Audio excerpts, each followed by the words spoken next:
Okay, sa kasalukuyan, babalik tayo kay Architect Palafox. Magandang umaga ulit, Architect. Hi, yeah, good morning again. Yeah. Architect, kanina ho pinag-uusapan natin kung gaano nga ba kahalaga na talagang mag-umpisa na ng urban planning dito sa Metro Yeah. Manila para maiwasan ng baha. Actually, Architect, iniisip ko rin, nabanggit ninyo na isa doon sa mga malaking problema ay sa institutional memory. Wala eh. Ayon sa inyo ng ating mga Gobyerno. nagdaang termino. Pero Architect, iniisip ko rin, posible rin kaya na dahil ito sa kakulangan din ng urban planners dito sa ating bansa. Oo. Umalis na po. Like ako, no? After nagtrabaho sa gobyerno ng 2 years, nagbayad lang ako ng scholarship grant ko ng United Nations sa UP.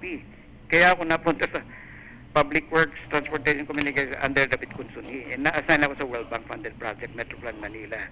And after that, kinuha na ako ng ruler ng Dubai. Tinulungan ko ng Dubai.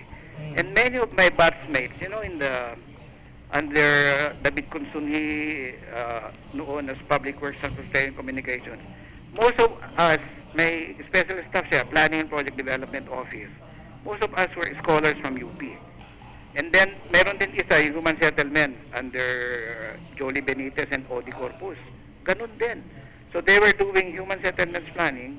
Tapos kami sa Planning and Project Development Office ng Public Works, ginagawa namin infrastructure planning with urban planning and environmental planning.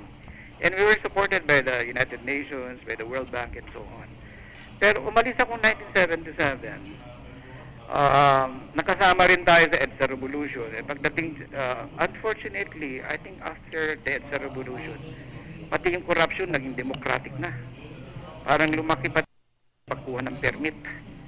And ang urban planning binaliwala na.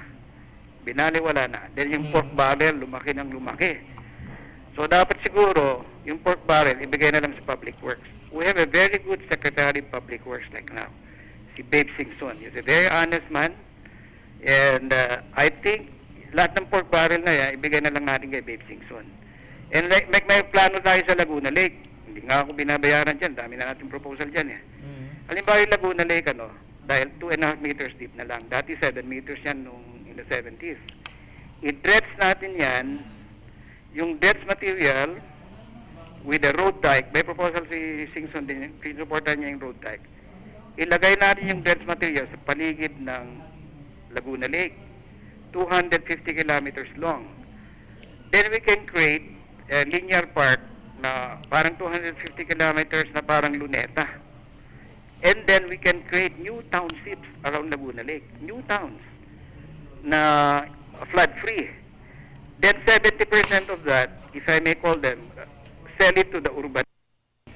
Yung profits from the 70% open market housing, let's cross-subsidize 30% for the urban poor. Halimbawa yung mga tinamaan ng pundoy, yung tinamaan ng baha ngayon, mahihirap. Yan ang, so magkaroon tayo ng new towns around Laguna Lake na hindi binabaha, waterfront pa siya, may park pa siya. So yung formula ng Fort Bonifacio, kinalimutan ng urban poor. Dapat Fort Bonifacio, 30% for the urban poor, 100% napunta sa urban rich. So gawin natin modelo yan sa lahat ng government plan na the wrong land use at the wrong place at the wrong time.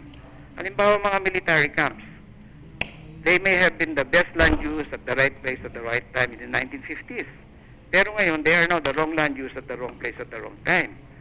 Sabi nila, walang paglalagyan ng housing for the urban poor. Kailangan ba yung mga military golf courses in the middle of the city? Why not make them na lang housing for the urban poor? And the biggest landowner of urban land is the government.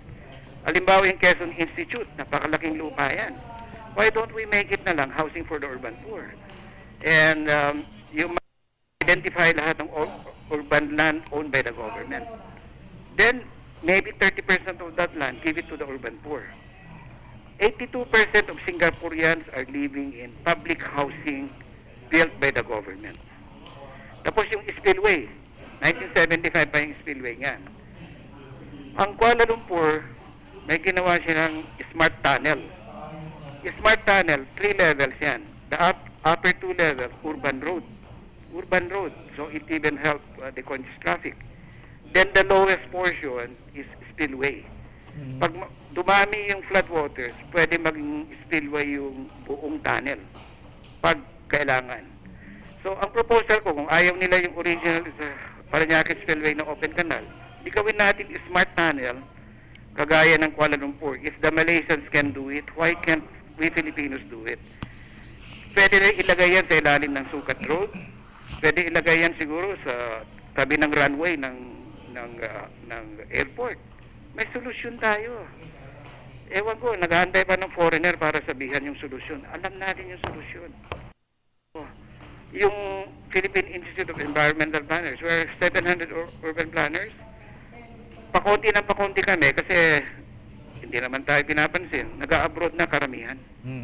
Okay. Po abroad. So, Architect Felino Palafox, maraming salamat at sana nga talagang bigyan na ng tutok ng administrasyon urban planning dito sa Metro It is Manila. kahapon in-interview ako ng Associated Press. CNN na-interview na tayo, BBC, Al Jazeera.